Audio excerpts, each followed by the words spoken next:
High friends welcome back to my channel. आज हमें तुम्हारे बाँधाकपिर एक तरकारी रेसिपि शेयर करब। चलो भिडियो शुरू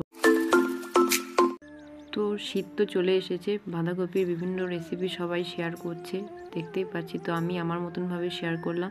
তো প্রথমে আলুটা ছোট ছোট কেটে নিয়েছি, এর মধ্যে হলুদ নুন আর লঙ্কা দিয়ে দিয়েছি, তোমরা দেখতেই পেলে, আর একটু পানি দিয়ে দিয়েছি।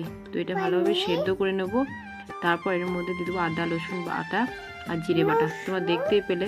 তারপর এর মধ্যে দিয়ে দেবো বাঁধাকপিটা, তারপরে ঢেকে দেবো, এটা সেদ্ধ হতে দেবো। তো একটা টমেটো কেটে দিলাম, দেখতে পেলে।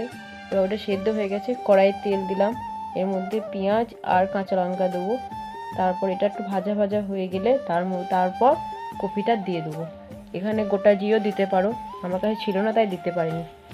তারপর এটা হালকাভাবে নেড়ে নেবো, স্বাদের জন্য একটু চিনি দিয়ে দেবো, তোমরা তোমাদের স্বাদ অনুযায়ী দিয়ে নিও। তারপর এটা ভালোভাবে ভেজে নেবো। ভালোভাবে ভাজা হয়ে গেলে এটার মধ্যে ধনেপাতা দিয়ে দেবো। তারপর এটা শুকনো শুকনো ভাজা হয়ে গেলে নামিয়ে নেবো। তো এই যে আমার বাঁধাকপি ভাজাটা রেডি হয়ে গেছে। কেমন লাগলো ভিডিওটা অবশ্যই আমাকে জানাবে।